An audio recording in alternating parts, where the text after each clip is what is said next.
ஹூண்டாயினுடைய engine and transmission பிளான்ட்டில் இருக்கோம். So என்னென்ன உதிரி பாகங்கள்லாம் இங்கே வந்து ஒன்றாக இணைக்கப்படுகிறது அப்படின்னு பார்த்தீங்கன்னா, ஏற்கனவே இங்கே 500க்கு மேற்பட்ட உதிரி பாகங்கள் சேர்ந்து தான் ஒரு இன்ஜினை உருவாக்குதுன்னு சொல்லுவாங்க. சரி, ஒரு காரில் எத்தனை உதிரி பாகங்கள் இருக்குன்னு பார்த்தீங்கன்னா 500. அந்த 500ல் ஒரு உதிரி பாகம் தான் வந்து இன்ஜின். ஆனால் அந்த இன்ஜினுக்குள்ளே 500 வேறு உதிரி பாகங்கள் இருக்குது. அதாவது ஒரு காரில் மொத்தமாக எத்தனை உதிரி பாகங்கள் இருக்குன்ற கணக்கு எங்கே போய் முடியும்னு தெரியல. சரி, இப்போ நம்ம இன்ஜினுக்குள்ளே வந்துடலாம். இந்த இன்ஜினுக்குள்ளே இருக்கக்கூடிய உதிரி பாகங்கள்லாம் இங்கே பார்க்குறோம். ஸோ இந்த இடத்துல நம்ம குறிப்பாக பார்க்கக்கூடியது என்னென்னு கேட்டிங்கன்னா, இங்கே கிளச் ஹவுசிங் பார்க்குறோம். நம்ம ஃபஸ்ட் கியர் மாற்றுறோம், செகண்ட் கியர் மாற்றுறோம், தேர்ட் கியர் மாற்றுறோம். ஸோ இதெல்லாமே வந்து என்ன கியர் அப்படின்னு நம்ம இங்கே பார்க்கும்போது இங்கே தெரியுது. இதுதான் இன்ஜினில் இருக்கக்கூடிய உதிரி பாகங்கள். இந்த இன்ஜினில் நம்ம connecting rod, cam shaft, crank shaft, cylinder head, cylinder block இதெல்லாம் தான் வந்து ஒரு முக்கியமான உதிரி பாகங்கள். இந்த உதிரி பாகங்கள் 500 உதிரி பாகங்கள் சேர்ந்து தான் இங்கே இருக்கக்கூடிய இன்ஜினாக இது உருவாகிறது. இது நம்ம நியாஸில் இருக்கக்கூடிய இன்ஜின் இது 1.2 லிட்டர் கப்பா இன்ஜின் இது. ஸோ இது மாதிரி 500 உதிரி பாகங்கள் சேர்ந்து உருவாக்கப்பட்ட இன்ஜின் தான் இந்த கப்பா இன்ஜின். இந்த இன்ஜின் எப்படி உருவாக்கப்படுதுன்னு இப்போ நாம் பார்க்க போகிறோம்.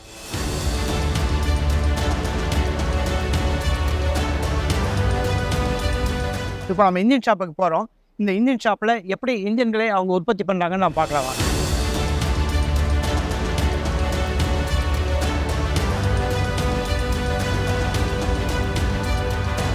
நம்ம ஹூண்டாயினுடைய இன்ஜின் பிளான்ட்டில் பொறுத்தோம். இந்த இன்ஜின் பிளான்ட்டில் மொத்தம் 3 லைன் இருக்குது. அந்த லைனில் என்ன நடக்குதுன்னு பார்க்கக்கூடிய நமக்கு முன்னாடி இருக்கக்கூடிய இன்ஜினை மட்டும் பார்த்துடலாம். இது ஆக்சுவலாக பார்த்தீங்கன்னா கரெக்டாக இருக்கக்கூடிய 1.5 லிட்டர் இன்ஜின் இது. இது வந்து ஆக்சுவலாக நியாஸில் இருக்கக்கூடிய 1.2 லிட்டர் இன்ஜின். இப்போ நம்ம வந்து ஃபைனல் இன்ஜின் தான் பார்க்குறோம். சரி, இந்த லைன் 1, லைன் 2, லைன் 3 அந்த இன்ஜின் அசம்பிளி பிளான்ட்டில் இருக்குதுன்னு சொன்னோம் இல்லையா? இதில் என்னென்ன இருக்குன்றதை நம்ம ரொம்ப சுருக்கமாக பார்த்தா ரொம்ப இன்ட்ரெஸ்டிங்காகவும் இருக்குது, எக்ஸைட்டிங்காகவும் இருக்குது.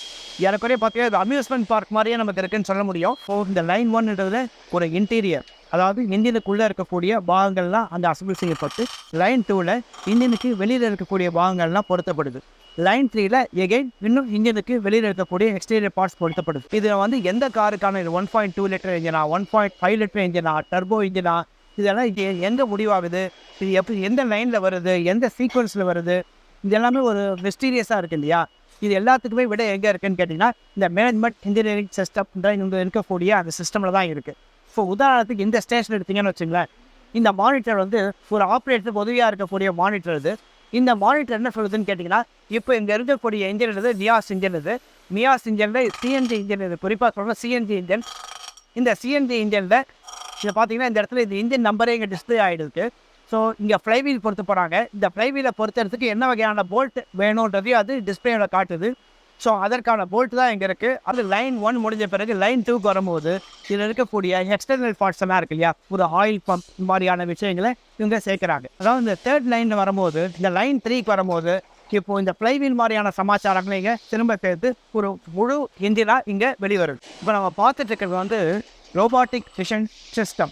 ஸோ இங்கே 2 ரோபோக்கள் ஏதோ பார்க்குது. என்ன பார்க்குதுன்னு கேட்டிங்கன்னா, இப்போது இந்த இன்ஜினில் இருக்கக்கூடிய, அதாவது எக்ஸ்டீரியரில் வெளிப்புறத்தில் இருக்கக்கூடிய உதிரி பாகங்கள் சரியான உதிரி பாகங்கள் தான் இங்கே ஃபிட் பண்ணப்பட்டிருக்கான்றதை மேனுவலாக இங்கே இருக்கக்கூடிய சூப்பர்வைசர்ஸ் டெஸ்ட் பண்ணாலும் கூட இந்த ரோபோவும் இங்கே செக் பண்ணுது.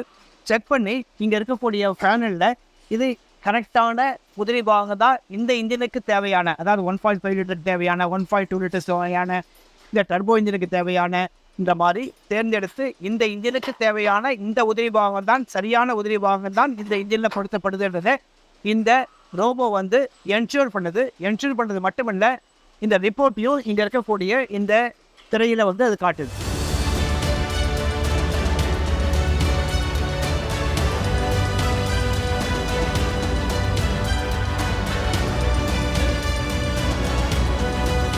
இந்த இன்ஜின் வந்து முழுமையான இன்ஜின், முழுமை பெற்ற இன்ஜின்.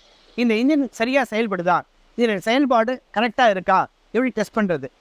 முன்பெல்லாம் இந்த ஹாட் டெஸ்ட் பெட் அப்படின்னு ஒரு சிஸ்டம் இருந்தது. அதாவது உண்மையாலுமே பெட்ரோலை ஊற்றி இதை டெஸ்ட் பண்ணுவாங்க. சரியாக பர்ஃபார்மன்ஸ் இருக்கா, சரியான பிஹெச்பியில் தான் சக்தி வெளிப்படுதா, சரியான டார்க் வெளிப்படுதான்றதெல்லாம் நம்ம டெஸ்ட் பண்ணுவோம். ஆனால் இப்போ வந்து ஒரு என்விரான்மெண்ட் கான்ஷியஸாக இந்த உலகம் மாறிட்டு வரதுனால இவங்க என்ன பண்ணுறாங்கன்னு கேட்டிங்கன்னா, பெட்ரோலே பயன்படுத்தாமல், அதாவது இதை கோல்ட் டெஸ்ட் பெட் அப்படின்றாங்க. முதல்ல பயன்படுத்தப்பட்டது ஹாட் டெஸ்ட் பெட், இது கோல்ட் டெஸ்ட் பெட். அதாவது பெட்ரோலே பயன்படுத்தாமல் இந்த இன்ஜின் எப்படி செயல்படுது, சரியான முறையில் ஆப்டிமமாக செயல்படுதான்றது தான் இங்கே டெஸ்ட் பண்ணுறாங்க. அது எப்படி எரிபொருளே இல்லாமல் இது வந்து டெஸ்ட் பண்ண முடியும் அப்படின்னு ஒரு கேள்வி வரலாம். இது ஒரு இண்டக்ஷன் மோட்டார், அதாவது மின்சாரம் மூலமாக இயங்கக்கூடிய ஒரு இண்டக்ஷன் மோட்டாரை பயன்படுத்தி கிராங்க் பண்ணி இந்த இன்ஜினை இயக்குறாங்க. இயக்கும்போது இது எந்த அளவுக்கு செயல்படுது, சரியான சக்தியை வெளிப்படுத்துதா, சரியான டார்க்கை வெளிப்படுத்துதான்றதை இங்கே டெஸ்ட் பண்ணுறதை நான் பார்க்குறோம். ஸோ எந்த விதமான ஒரு எரிபொருளும் பயன்படுத்தப்படாமல் இந்த இன்ஜினை டெஸ்ட் பண்ணப்படுறதால தான் இதை கோல்ட் டெஸ்ட் பெட் அப்படின்னு சொல்கிறாங்க. இது வந்து இப்போ இருக்கக்கூடிய ஒரு புதிய தொழில்நுட்பம்.